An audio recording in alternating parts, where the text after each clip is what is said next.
as you should. All right, I'm just gonna quickly check if my Twitter argument's done. I think it is. Yeah, I won.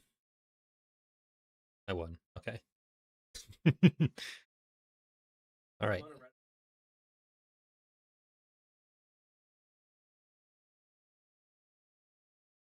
Hold on, it's not picking. Damn it.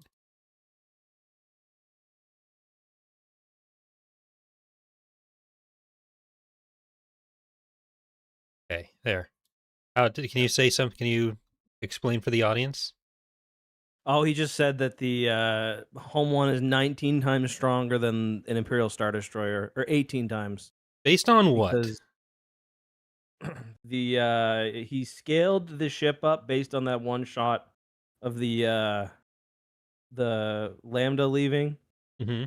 and then he assumed that because the ship is larger, that the reactor is 18 times larger as well. So I mean, even if it is, it's not 18 times the volume of the ship. Reddit. Like, generously 6. Generously. In terms of mass, you mean? Yeah. Mm.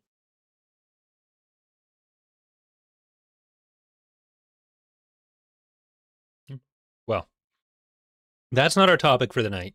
We're not going to be debating Reddit threads about the home one type. We might have a nice series of debate videos coming up on other Star Wars topics between us. Mm-hmm. Maybe someday. But not right now. All right, you ready? Mm-hmm. Hey.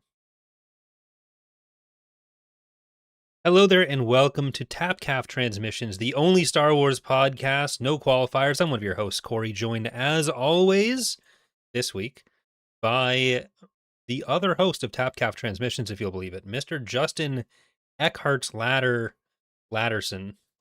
as he is saved in my phone. That's right. I didn't know that. Yeah, I think I have you as Justin Ladderson in my phone. I'm pretty sure we don't I don't text have each you in other mind. very often. You're not a high worth male, so Oh, okay. I didn't know you were only Andrew and such Tristan an Tate. Andrew Tate fan. Yeah. Yeah, just the two of them.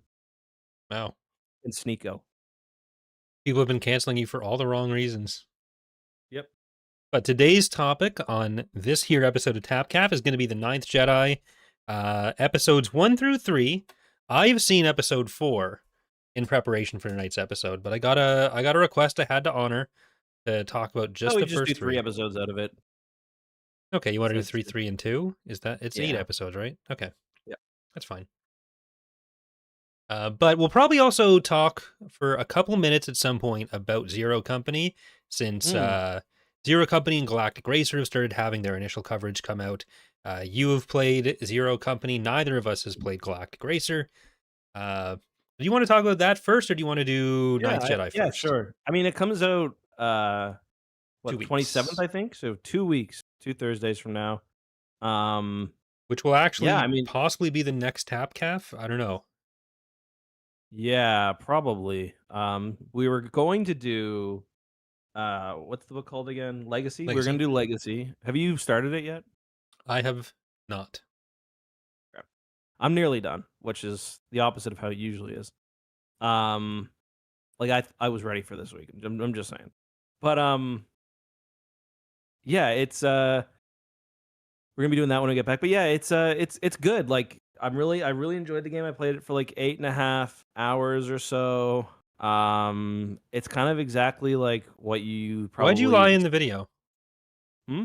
Why'd you lie in the video? You say 9 What hours, then it drops to 8.5. 9. Which is it? I know. How can we trust It you? is 8.5. It is 8.5. I saw somebody played because it wasn't the whole game that we got. So how it works is there's like cycles. Um you can do so many things a cycle depending on like the level of money and intelligence. Like and then, yeah, I think it like intel you have. Um and then at the end of each cycle you kind of do your tactical battle. So We got 18 cycles. I'm not sure how long the full game will be, but I think I probably got to like 14 or 15. I saw one guy played through 4 times or something, which is crazy. Played through their slice. Yeah, he had like 50 hours of playtime. That is kind of crazy. Yeah. But I don't know. Everything I've seen has made me more interested in the game. Like I've seen a lot of people kind of pushing back on it, being like, "Oh, well, who asked for this?" Like it's just a genre you may not like, and Yeah. that's fine. But Yeah. it it's allowed to exist, and I'm glad that kind of thing exists. It helps that it's a genre I want, but not everything needs to be an FPS. Yeah, I saw that comment a lot of times too. Like nobody asked for this. Like I asked for this actually. So I know one person who did, me. Yeah, I'm So excited to yeah. play it. We got 2 more weeks, and I'm gonna be streaming it basically all. So hmm Yeah, I mean I think it's a fun game. It's a good streaming game. Just because like I mean there's as much downtime as you want. You can it's turn based obviously, so you can talk to the chat. You could even, you know, take donations to throw your guys in bad positions or whatever. mhm. I did lose one character. I fully lost a character. The way it works is they take 3 injuries. That generally, like, there are some characters who have exceptions, like your clone. If you get like the right upgrade, he gets a free injury every battle, so you can kind of go sort of suicidal with him.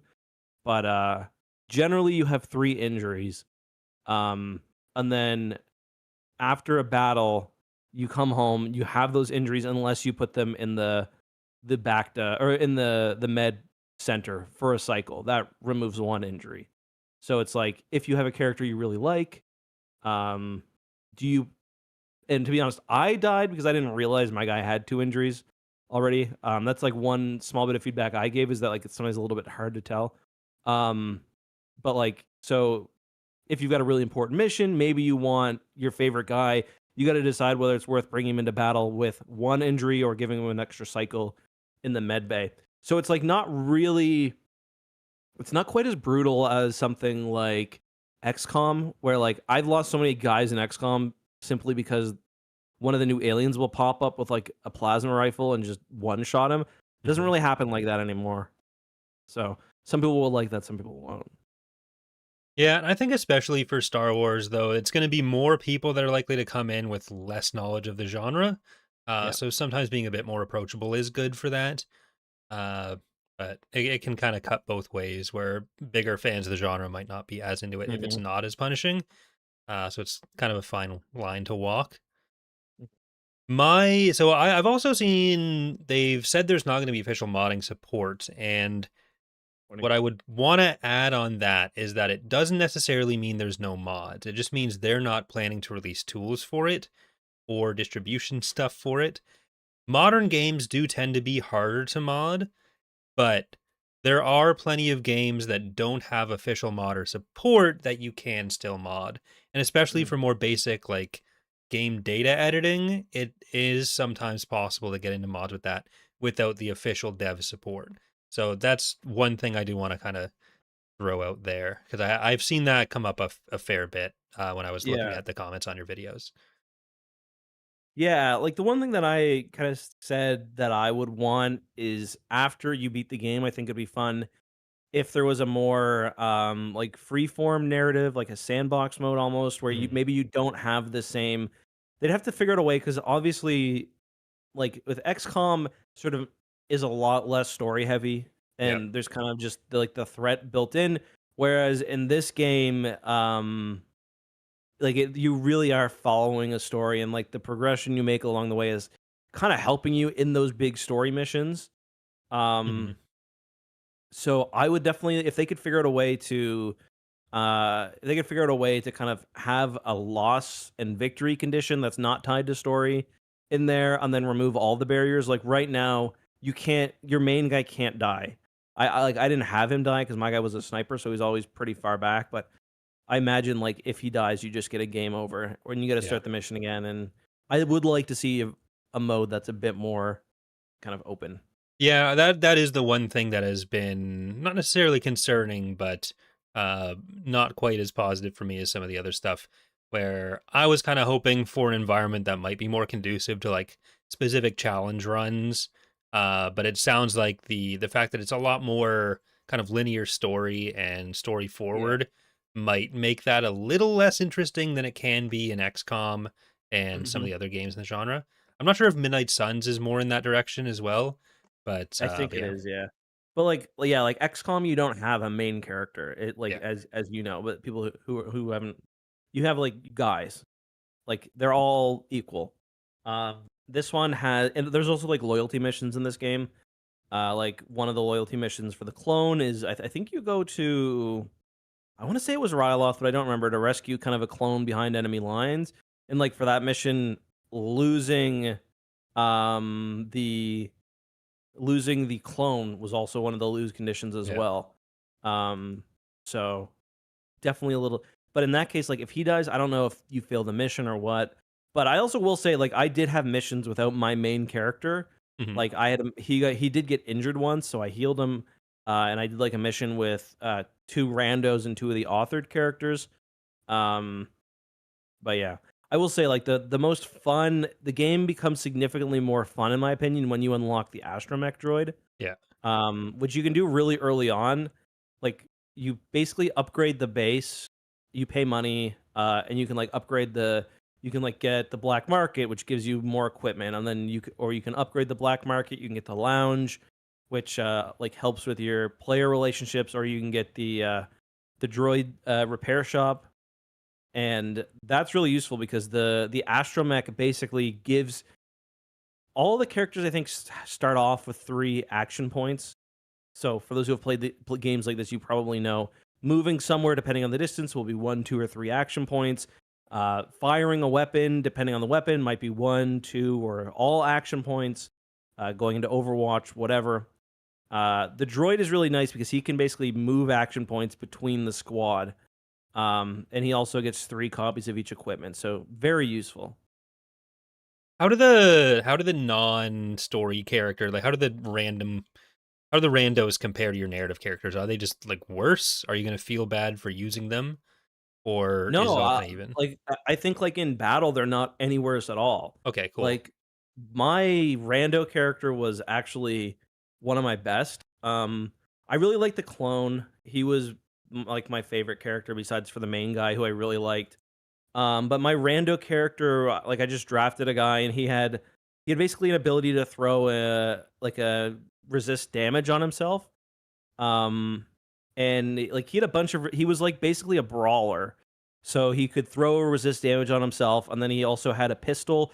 And if you got a kill with the pistol, he got like 2 action points back. So like with him, you were really encouraged to like charge the enemy, do as much damage as possible. So like I tried to use him as much as possible. The droids also, like I don't think there's any difference. Like I don't think the only thing that might be different between the like the authored characters and the general pool is I think so the characters have relationships, right? So it's like the more you use them together and like there's things that you can there's probably going to be a way to farm this and exploit this fully in Hmm. the game, but like if your character shoots like saves someone else who's like in If he's going to critical shoot, danger, yeah, you can shoot big time. If you save someone else who's in critical danger, like that's a big bonus to their relationship, or if you assist a character or whatever, like that's bonuses. And I didn't max out any of the relationships between my characters, but I believe there is a special thing.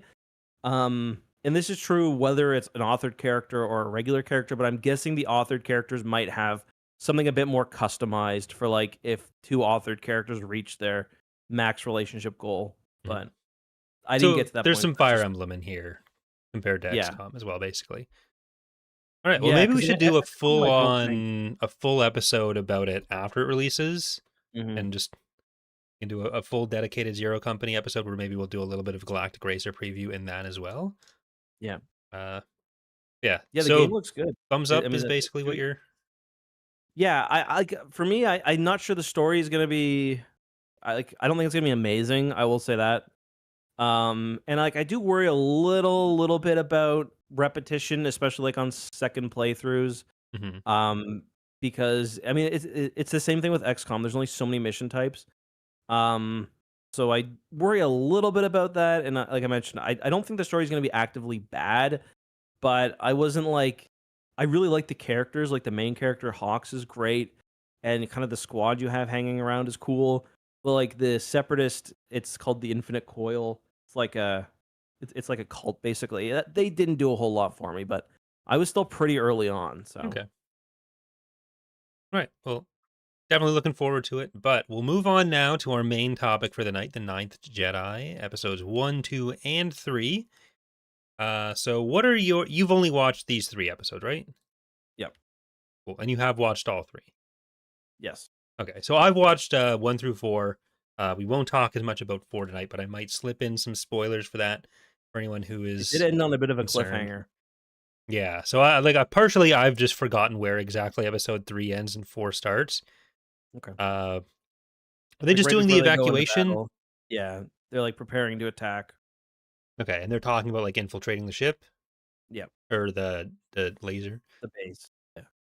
Okay. Well, I'll try not to spoil too much, but just note for everyone, I might do that if you're trying to watch just where we are.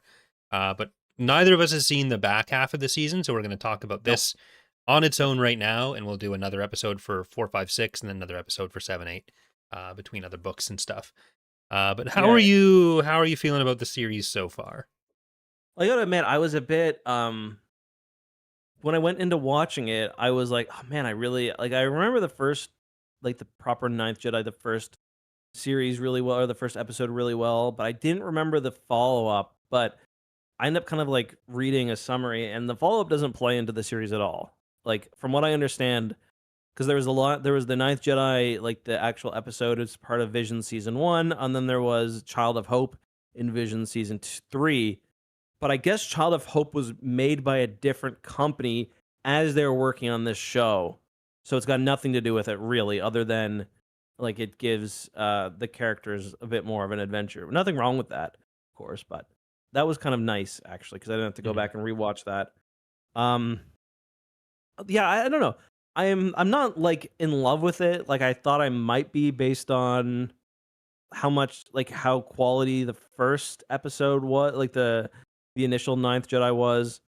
I think a lot of people have pointed out that like they've got a completely open slate and they've kind of fallen back on some of the old reliables, like you know, super weapon, um, Darth Vader, Kylo Ren like figure.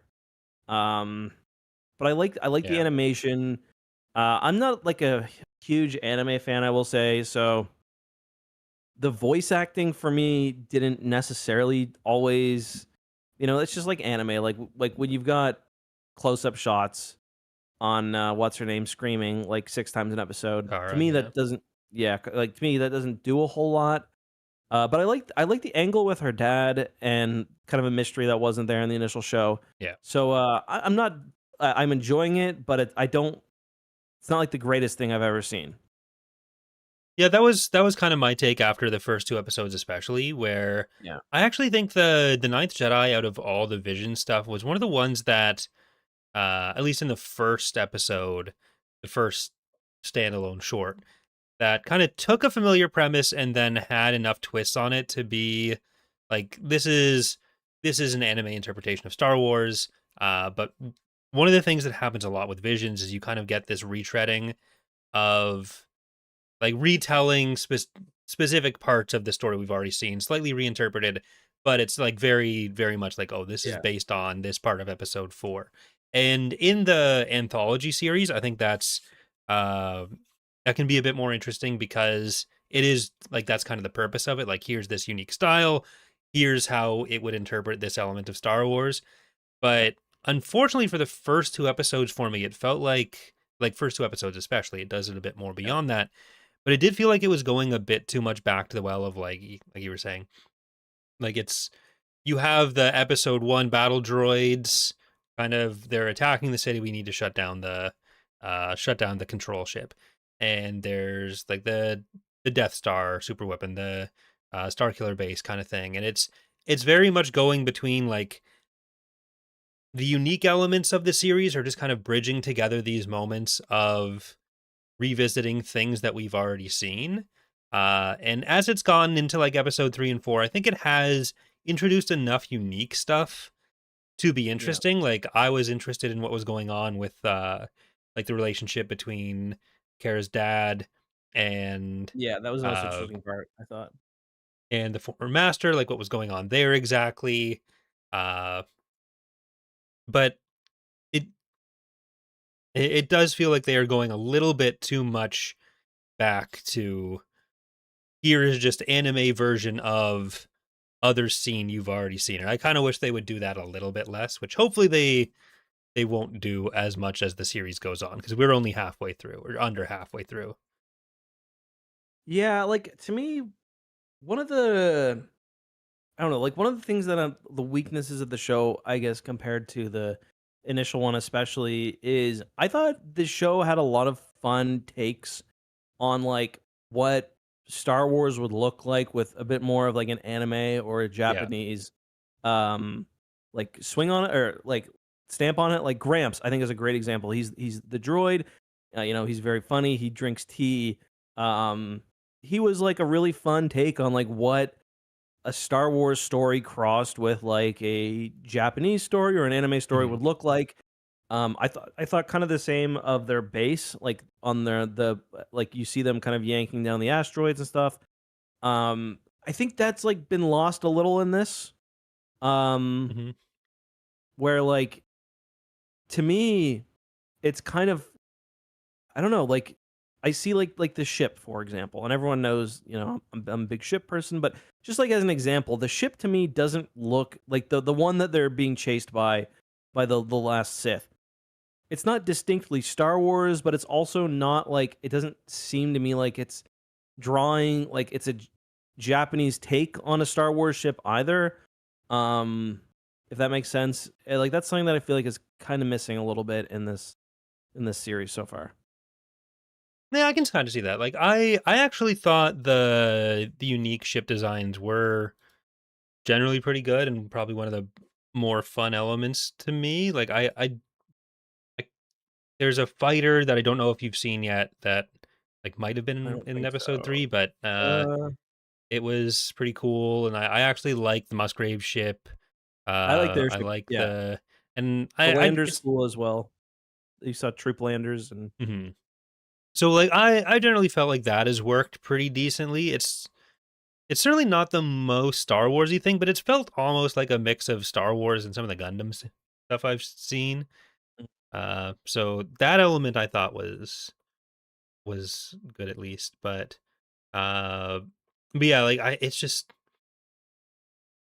the two things that do kind of stand out are the like repeating Star Wars stuff that we've already seen in all the movies to be like, oh hey, this is Star Wars. And it's something that we actually complained about with a lot of the early like Legends novels as well, where Mhm. it's the like repeating the lines from the books, but here it's kind of repeating the scenes to make sure you Yeah, know it's Star Wars. yeah.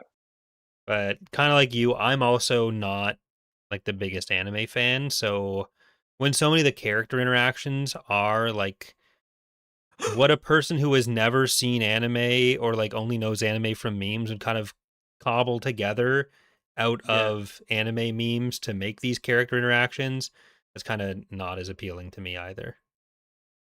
Yeah, there's quite a bit of that. I don't know, like, I do get in terms of, like, it definitely does have a bit of, like, an Avatar feel to it, Okay. um, where I don't know. I guess it's like, to me, it could because in this, there's no evil empire. Obviously, Avatar has, like, the Fire Nation. I get a bit of that, but, like, it's a lot of people, like, you get a lot of small groups in this kind of trying to just survive. Like, early on, they go visit a planet and they're kind of just like doing their own thing, trying to avoid trouble. In like kind of the aftermath of like a we don't really know exactly what's happened other than that the Jedi and Sith are mostly like destroyed. All the Jedi masters are mostly destroyed. The formal order is destroyed, and they call it like an era of warlords. Although something else is kind of going on in this one as well. Yeah, well that one I think is more like trying to make a feudal Japan kind of Yeah. situation. And now Uh, the general. I've I've somehow forgotten like every character's name in the last Yeah, me 5 too. seconds because I want to say Nuara or Mawan, but it's something in between those. Just But yeah, average them together. he's trying to bring peace to the galaxy by invading everyone. Common strategy, never works out for anyone. Yeah. Uh, but we do get a bit more of his kind of motivations in the fourth episode. Like episode 3, they've rescued like the ship has started, the attack has started, and they rescue the administrator, right? Yep. So she's telling Tells the Lockhara about story of her her dad, dad's, Zant thing. yeah.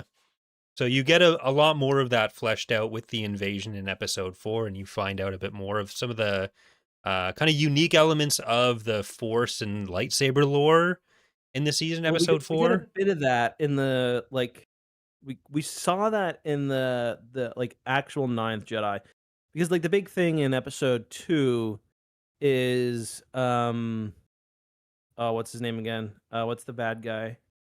The No, general, yeah, Noam, is it? Like the guy with the lightsaber, like the evil guy, Starkiller Base. yeah, It's that Noam, is, right? it's Noam. Right, and we see when he fights that random Jedi who doesn't have a lightsaber. We see when he fights him that his lightsaber's blue. And we know in this universe, like based on the Ninth Jedi, that it's like it's even more fickle than it is kind of like in Star Wars canon, where it's like your lightsaber can turn mid combat. Yeah, And obviously I haven't seen quite as far as you have, but like there's been a few hints that like it's kind of not exactly like what we expect. We see that scene where Zhang is fighting his master, and they're both holding each other's lightsabers, and one of them turns red, but like we don't really see whose it is because they're both holding each one, and then later, right before he kills him, his lightsaber turns almost like gold. yeah, So yeah. So there is more coming with that in episode 4, and I think that's where it's like episode 4 was the one that felt uh least derivative directly of some of the like the prior movies. Like still it's Star Wars, it's tropey, but it's not like here's the Death Star coming in and here's the Battle of Theed. So like there's definitely elements that feel very inspired by Star Wars and where like you can certainly see an influence of specific scenes, but it's not like recreating scenes you've seen from other movies. yeah, So that's why I'm kind of hoping like as the series goes on, it's going to come a bit more into its own. Because I think for the first 3 episodes especially, if you're coming in and watching it, it's less because it is a Star Wars property that would interest you in and of itself, and more because you're an anime fan who wants to see anime Star Wars. yeah, Which I think for like you and I might be less interesting, but the like episode 3 was just starting to really grab my interest, and I think episode 4 was where I was like actually like okay, I'm enjoying watching this and kind of locked in for the next ones. hmm And also there are a few things that are like very predictable for Star Wars tropes in episode 4, but like there's enough of its own unique stuff around it that I feel like it was good. And yeah. I it's mean the tropes kind of do help. Where I mean, otherwise, like without the tropes, it ends up just being a show that's not really Star Wars, and it's just they've got lightsabers. yeah, well by tropes I mean like this is an almost beat for beat moment of the, Oh, okay. yeah. Yeah. Like there's Um, some stuff coming up that I'm almost certain you would be able to guess is going to happen in episode 4 just based on the fact that this is a show that is pulling stuff from prior Star Wars yeah, movies. gotcha. Um, I will say, like, I don't, I don't really get the desire. Like in episode 1, they've got the shot of the Coruscant Jedi Temple, and it's like the roof's collapsed in on itself, and that's definitely a very cool uh bit of imagery. But I don't really get the desire that everyone has like immediately when that came out, they're like, "Oh, until it's contradicted, this is my headcanon for like Star Wars." Like I don't I think that's just so lame. Like why? Why does it Yeah. like why does it matter? Like what does that add to this story or the other stories for it to be a part of the same timeline? Like we've got a very fleshed out Ninth Jedi alternate universe here, where they've had now 8 episodes and 2 mini shorts, and I'm probably more coming. I imagine. I don't know how it ends yet, but like, what's the desire? Um, I don't know. To me, that's just such a weird way to think. Yeah, like there was an interview when Visions first came out, I think, and some of the creators of them were kind of giving like their spiel on like how did they get to their idea. And I think for this one it was basically, oh, what might the galaxy look like 1,000 years later when like the Jedi and Sith are kind of fading away. And I think that is what's kind of turned into this interpretation of, oh, this is the galaxy 1,000 years after the rise of Skywalker canonically, and I'm going to post that on my account, twitter.com/Star Wars Holocron. Guy's the So worst. You do not make that much money on Twitter either. Like I've had some big months on Twitter, um, and like it's just not worth it to be dunked on that much. but Like it's maybe like it's do it. not, there's no one's face or name attached to that. Like I think there is. Let's dox him live. I'm joking. I'm joking. but it's not him. It's just, this is an account that posts shit out there. It's, but some people do have a humiliation fetish, like Tim Pool or something. So I feel like No, maybe they're I found who it is off his website in like 2 seconds. okay. Yeah, Well, some it's people a have pair of brothers. no shame reflex. If Yeah. I if I get into a Twitter argument or something, I'll feel bad for like a week. It's not going to stop me from doing it, but I still feel bad about it. So maybe they just, maybe that's just them. I suppose. I don't know. It's just like some of the shit they've been posting recently has been like so bad. It'd be like it'd be like Han Solo is getting a brand new adventure from George Lucas, and it's like the Ojibwe translation of A New Hope. Yeah. Come Yeah. on, Not man. not great. But we have uh so Oh, b- we do have some other news. If you're done talking about Ninth Jedi, I'm not quite. Not quite. okay. I feel like we talked for like 15 minutes about Zero Company, and now we're 15 minutes later into Ninth Jedi, which is what this is about. So we're ripping people off. But the the kind of the setup with the Jedi is that the Jedi were already extinct, or Yeah, mostly, and then this one master went to Babine and got to, like he started setting up this new class of Jedi, calling in students from across the galaxy. It's kind of like a Luke after, like a sequel trilogy Luke situation, because he gets killed by Lajima, who is Kara's dad.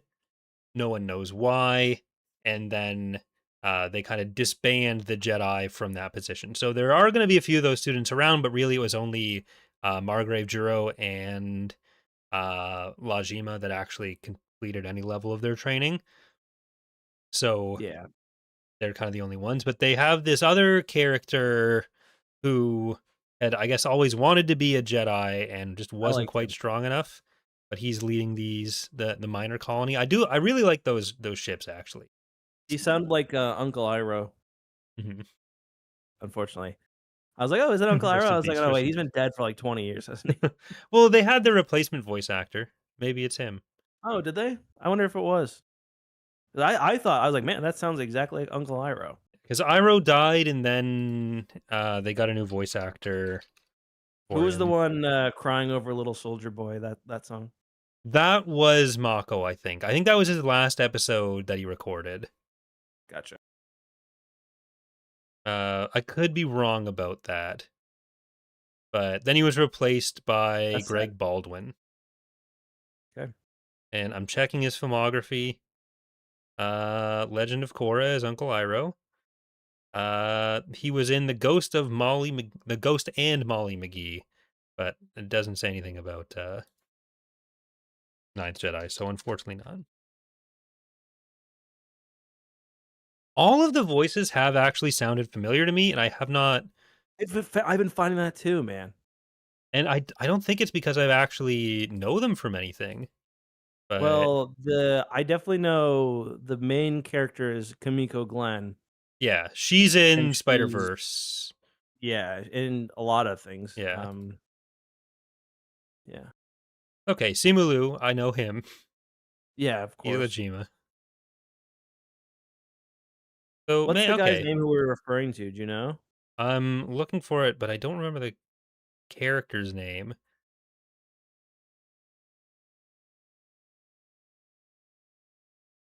But I mean, Uh, anytime you get like a rotund, jolly man, always it's fun. always the same guy. Yeah, always the same guy. That's not okay to say. I said it's always fun. You added that. Okay. Well, it's regardless of who of us said it, it's not okay to say. The I disavow and stand against what has guy's come name out of is my mouth. Quana in the show. Juana? Yeah. It's not even on. Keon Young, I think. I don't know. I don't know. Whatever. Whatever. Who cares? That's rude. Not gonna worry about it. You keep talking. I'm gonna go to Disney Plus and try to figure it out. Okay. Well, no, that was all I had there.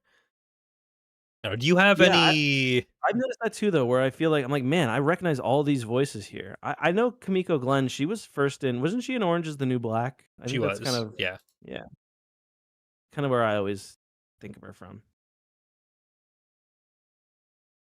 Well, I'm definitely enjoying it more as it goes on, and I'm hoping that continues.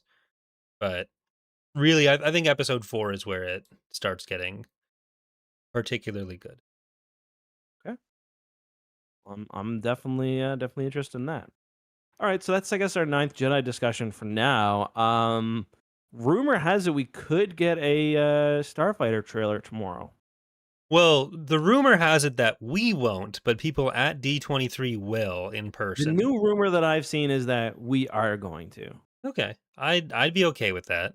Been forever I since mean, we've yeah, had a Star Wars movie in theaters, so yeah, yeah, that would be nice. I have to be honest. The further we've gotten from Mando and Grogu, the more I think that I did not really love Mando and Grogu, and really don't have the desire to watch it again. Yeah, I said it after watching it. I think it's my least favorite Star Wars movie. I really, really disliked it. Like, August was watching The Rise of Skywalker the other night, and like I sat down for a minute, and I was like, okay, it's it's stupid, but like that scene's fun. Like I was watching the scene where like Rey is going over the waves, and I was like, man, that's really cool. Like how much excitement and action and movement there is in this scene, and I don't like how blue it is, but like the scale is really cool. There's like nothing in Mando and Grogu that makes me feel like that.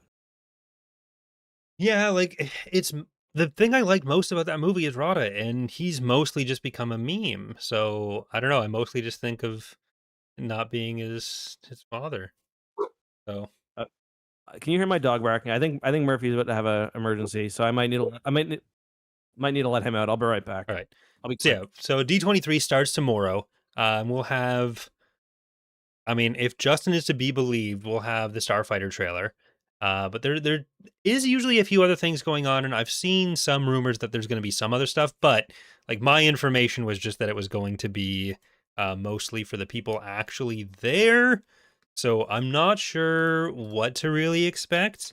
Uh, like I think we're kind of at a saturation point for it. Like I feel like there was something that was going to be uh an Ahsoka either announcement or trailer for season 2 that was going to be previewed at D23.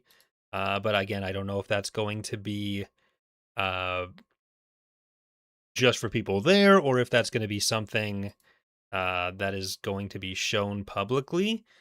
But if so, there is a definite scheduled Ahsoka spotlight. But who knows what that's actually going to be covering, because it's been advertised as just being about the making of Ahsoka season 1. So beyond that, who knows? But it's not quite a it's not quite like a Star Wars Celebration level event usually. Uh, and it's more than just Star Wars. So with us getting Galactic Racer in the next couple of months, getting Zero Company in 2 weeks, knowing that Ahsoka is kind of the next show going on, and we just got Star Wars Visions, or just got Ninth Jedi. I am not really expecting a ton of new stuff uh beyond the Starfighter trailer. So whether that is going to be public or not, hopefully it is, but movie wise is kind of the only thing where we're really waiting for more stuff to come out. I'm kind of thinking once Zero Company comes out, and maybe even towards the end of, or towards the release of Galactic Racer, then we might start hearing about some other Star Wars games. I don't think I'm really not expecting too much until then. And it does seem like show wise things have really wound down, other than that we're waiting for Ahsoka now. So we are getting Maul Shadow Lord at some point, Ahsoka at some point, Starfighter at some point, and I think it'll be a little bit before we start hearing too much about anything else beyond things we've already had announced. Uh, do you have any big expectations for what's going to happen at D23 aside from the Starfighter trailer, Justin? Um, I mean, I think a lot of people are people have certain expectations for what D23 is like. It's not primarily it's not a fandom event No. like Comic-Con is. I think we might get reference to whatever, is it the Simon Kinberg? Is that the one? Whatever. So many movies. I would love if they provide a little clarity on what is actually moving forward, and what their next film is. That would be my hope. Um. Like next beyond Starfighter? Mhm. Yeah. Um. I think we might get something for Ahsoka, even if it's just even just confirmation that Ewan and is going to be in it, which that's what the rumor is. I Yeah. would be shocked if he wasn't, because he's been very he's asked about Star Wars every time he gets an interview, and he always is very eager, and it's the one thing fans really respond well to. So yeah, I think I'm not sure if we will get that public facing Starfighter trailer. That's kind of the rumor. I don't know. I think there will be something shown. Um, I think that we will. I think we will get something for Ahsoka, and I. There's really nothing else that even the comics are kind of winding down a bit. There's the rise of Kylo Ren, which is going on right, or the fall of Kylo Ren rather, which is going right now. Um, and they got that Marvel crossover, but a lot of their other runs are just straight up over right now. Yeah. So there's definitely a lot of space for stuff. But we won't, obviously they won't talk about books and stuff at D23. The next, I guess, big book is probably Reign of the Empire 2, right? Yeah, and previews have started going out for that actually. Yeah, I was gonna say I think I'd gotten one. So yeah, I don't know. I don't have high expectations for tomorrow. Yeah, it's typically it I think people have started taking every event to be like just another Star Wars celebration, which is not really what this is. No. So yeah, I don't have a ton that I'm expecting, and I don't think we're gonna start seeing many new announcements until the stuff that's already known to be coming down the pipe is out. Like game wise, I'm not expecting anything until after after Galactic Racer is out. No. Movie wise, I'm not expecting too much until after Starfighter is out. Show wise, I don't even know if they're making shows other than Ahsoka season 2 and Maul season 2, which we already know about. Uh, so yeah, I feel like for a lot of stuff, we're probably gonna have to wait until 2027, where we should hopefully start getting some more game news. Like there might be some stuff at some of the events at the end of the year for gaming, but show wise, I don't think we're going to know anything until after Ahsoka. Movie wise, I don't think we're going to know anything until after Starfighter, and that's kind of just where we're going to stand. The one thing that I'd say is possible we might get is another thing like this, like Ninth Jedi. I've heard Mhm. rumors that oh, which one was it? That there is a project in the works from what is it called? One of the other Vision Wasn't it like series. Trigger or something that was potentially going to do Yeah, it something? was what was it? I'm trying to oh, Screecher's Reach. That's the one I heard, that there's something going on with Screecher's Reach. Um, I can't say anything more right now, but I have heard from a reliable source that there's going to be a Screecher's Reach, like not a movie, but like something like that on Disney Plus. So Okay. I mean, I think Screecher's Reach was one of the ones that I liked the most from that season, from Volume 2. Yes. it was good.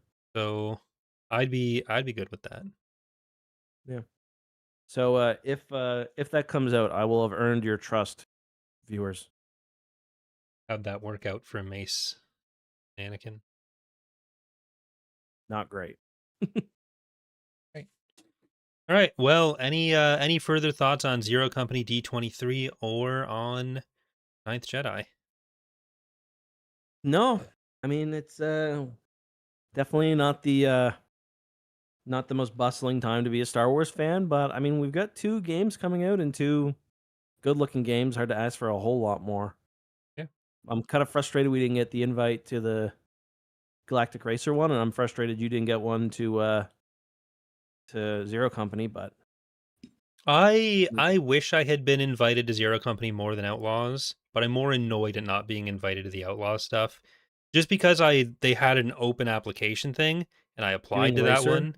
Oh, No, Outlaws. You Outlaws. do mean Outlaws? Okay. And didn't get into that one, but then Ubisoft invited me to stuff for like gave me the key for coverage of Anno.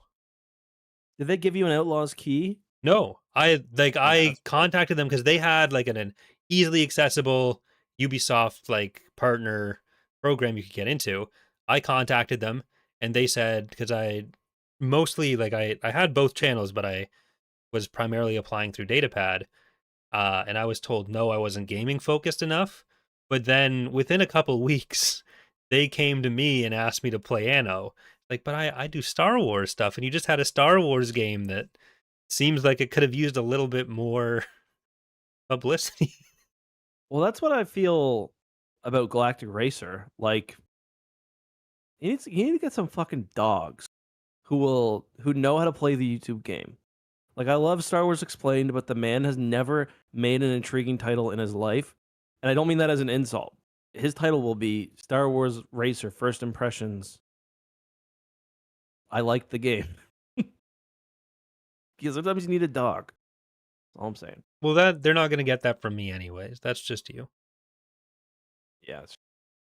But I don't know. I feel like I think if you had done I think if you had been at the Zero Company, well, it wasn't a thing. I'll tell this. I had a funny story. So I got invited to the Zero Company thing. Hopefully this isn't under NDA, but whatever. I got invited to the Zero Company thing, and so the way it works is you have a little presentation, then you get a game key. Um, I it wasn't early, but it was like 11 or something. So like I had to drop the kids off at camp and get ready. So like sitting there at 10:30, I'm like, man, I still haven't gotten the invite. And then it's like 10:55, like 5 minutes before the thing starts. I'm like, hey, I still haven't gotten the invite. And then it's like 10 minutes after the presentation started, still no invite. So I'm like desperately like since 10:30, I've been emailing this person. Apparently, the same day there was a massive blackout in Chicago, where the influencer company is. But I didn't get there for like the live event. Um, so they sent me the VOD, And they're like, yeah, just let us know when you watch it, and we'll send a key out. I'm like, okay. So I watched it. I let them know. Then I didn't get my key for like 5 days later. So I had like 2 or 3 days, or like initially it was like 2 or 3 days to play, and then they extended the play time. Um, but I think if you had been there because of like your like you routinely make gaming, I think you would have had the I think your video would have been right behind mine, like in terms of Potentially. Well, I've done Zero Company videos in the past, and they've done well. Like, I don't do them every day or whatever, but I've covered a lot of the news about the game as it came out, and, like, they follow me on Twitter, so, uh, I was a little surprised that I didn't get invited. Uh, but the thing that really surprised me, though, was that it seems like the embargo ended on the same day for the that was Galactic really Racer weird. trip Yeah, and Zero Company, and they're yeah. different companies, so it's different publishers, different developers, but it's still involved with Lucasfilm Games, and they handle a lot of the publicity side of it as well. So the fact that they weren't told, like, hey, maybe pick a different day seems very strange to me. I'm not sure what went on there to have that happen. And especially for Yeah, Galactic Racer, knowing that Zero Company was coming out in 2 weeks, and then it's kind of a clear floor for them, I would think they would wait until afterwards, and they spent a yeah. lot more money on this because they actually They flew flew people out people to the out. UK. Yeah. They had, like, a live in-person event like, the Jedi Survivor stuff and the old Battlefront stuff, compared to Zero Company, which was just like a basically a Zoom meeting with Mhm. the keys afterwards, which I think is perfectly sufficient, but if you're going to go through Yeah. that extra cost for it, uh, it seems like they might have wasted some of that opportunity a little bit because It in even my was even like, experience, it was even within, like, the same couple hours as well, like, yeah, it was because they were both in the morning. Like, it was 11, the Zero Company one was 11, yeah, it's really weird that they would do that, I don't and, like, the racer stuff has definitely been overshadowed in my yeah, opinion, like and it's unfortunate. all the impressions videos I've seen have generally been doing better for Zero Company than Galactic Racer, Mhm. and I think there's just more attention on Zero Company right now with it coming out so soon. So it just seems like a very strange choice to me. I'd say, like, I might actually even be more excited for Galactic Racer, which is the funny thing. I just think it's gonna be really fun. I haven't played a good racing game in a while. I don't know, actually, I don't know if I'd say I'm more excited, but it's gonna be good. Yeah, I think both look good. Like Yeah. I'm excited for the rest of the year of Star Wars gaming. Did you so there actually has been a little bit of like tangentially Star Wars related gaming news about Saber Interactive. Have you seen this? Uh, was it involving firing somebody? Yeah, so sort of. There was someone who worked at Saber And they in got fired for, like, AI, 2024. right?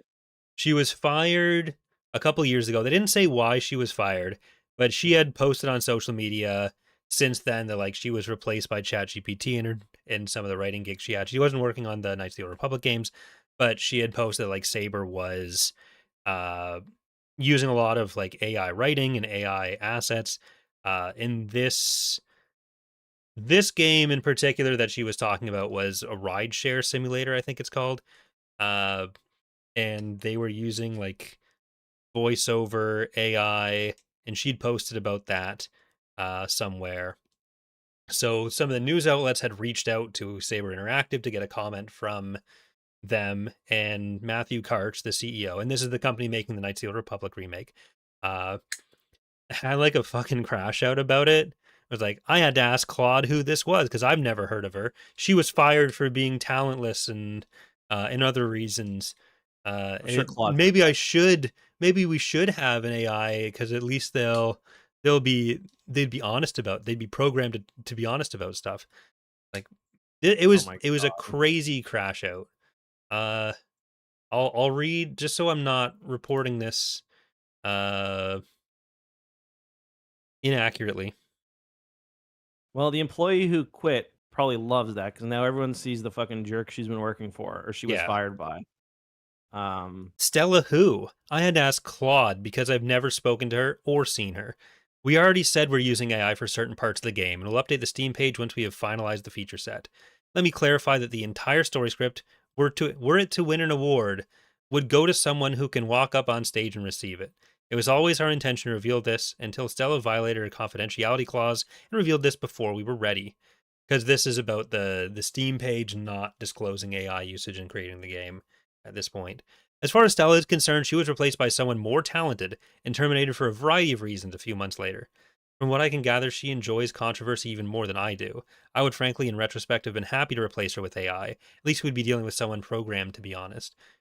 Like it's Yikes. just an insane way to behave. It's like the Elon Musk school of CEO public relations. Like who's feeling better about what they're doing Yeah. with that? And most of it's not even denying what she's saying. It's just like, oh, we were going to tell you about it Being later. rude, yeah. And That like does remind me of the when Elon tried to fire that guy who was, yeah. like, he had, like, a disability and was also, like he, like, sold them some company worth, like, $10,000,000. But even that like that one bit that is kind of denying it, like if someone were to win an award for this writing, it would be someone who could go up on stage. Like it's such a weird way to phrase it, and it doesn't sound like it's an actual denial of. No, that was definitely Claude, write me a s or Grok, write me a spicy There's response. not enough slurs for it to be grok. That's true. But yeah, I was happy that Saber was out from under Embracer because at least Mm. Embracer's not involved with it anymore. But like Karch was heavily involved in Embracer before the whole Saber spinoff, anyways. And I don't know. Well, this is kind of related because it's another controversial company involved with the Star Wars games. That's Aspire. Hmm. They announced, and this had me really thinking. They announced that they're remaking some really popular Lord of the Rings games from back in the day. Yeah, War in the That North, I think like was just everyone, announced. everyone who had like an Xbox replaced. I can't remember if they were on Xbox now. Anyway, everyone's played them. And like I was just, I, it feels like what we're seeing more and more with remakes that like I do think we are going to see more classic Star Wars games remade, especially after how good the Dark Forces remake was. Um, I think it was Night Dive who made that. Mhm. But yeah, like I don't know. To me, it feels like that's something that we should like, es- especially like with I hate to say it, but like with AI tools, these remasters are probably more easy than ever to make. So I could end up, it could be a curling monkey paw situation here where like we could get a bunch of remasters in the ship. But I do think that is something we're gonna see. If I were gonna make Yeah. one speculation over the next 5 years, I think we're gonna see a lot of classic Star Wars games remade because I don't think there's a franchise that has a stronger back catalog of games than Star Wars, Yeah, or at or at least a least like back a catalog where there non-game. is a built-in audience who will buy it regardless. Yeah. Oh, Did you play? You played the Night Dive Dark Forces remaster, right? yes. It was really good. It was Yeah. like perfect. Like the gameplay wasn't changed at all. You had like quality of life improvements, slight graphics enhancements, but like it was like better textures basically, and then the redone cutscenes. Like I don't know. To me, that's like a winning formula for a lot of Star Wars games. Yeah, I hope they do the rest of Dark Forces because there's what, two more Dark Forces titles before the Jedi Well, oh yeah, like the Dark Forces 2, and then Mysteries of the the big Sith. DLC. Yeah. I don't like the set that much. Mara's in it. Kind of miserable to play though. That's Although most the last gaming. level against Kyle Katarn is pretty fun. Yeah. All right. Well, I think that's going to do it for this week. Next week, we're not planning on having an episode because you'll be away, and I'm heading out for a bit. We couldn't do Legacy tonight because there was some family stuff going on, but we will be back definitely in 2 weeks. We'll either probably have Um, an episode on like the 26th or something to talk about Legacy if that's what we're doing, or we'll just talk about Zero Company Day of. But I feel like that's well, I want to not going to be the way say to do in it. 2 weeks, it might not be the Thursday because Yeah. I leave next Thursday for my trip, and I think I'm back. I think it's the 26th that I'm back. Okay. So it depends on what we might need to move it to like that Saturday, but Well, we will have something that week we're before not going to September. talk about Zero Company on that that week anyways, so No. it's probably best not to do it on the Thursday regardless, because we're going to be probably streaming Zero Company, or I will be. So we'll figure it out. We will talk about Legacy and Zero Company as our next 2 episodes. And We'll just maybe figure it out. Starfighter. Maybe Starfighter. We'll see if any trailers happen. But thank you all for watching and listening. We're going to go take a big walk on X2, Oh, youtube.com/ECKSTOO, and hope to see some of you there. Good night. good night.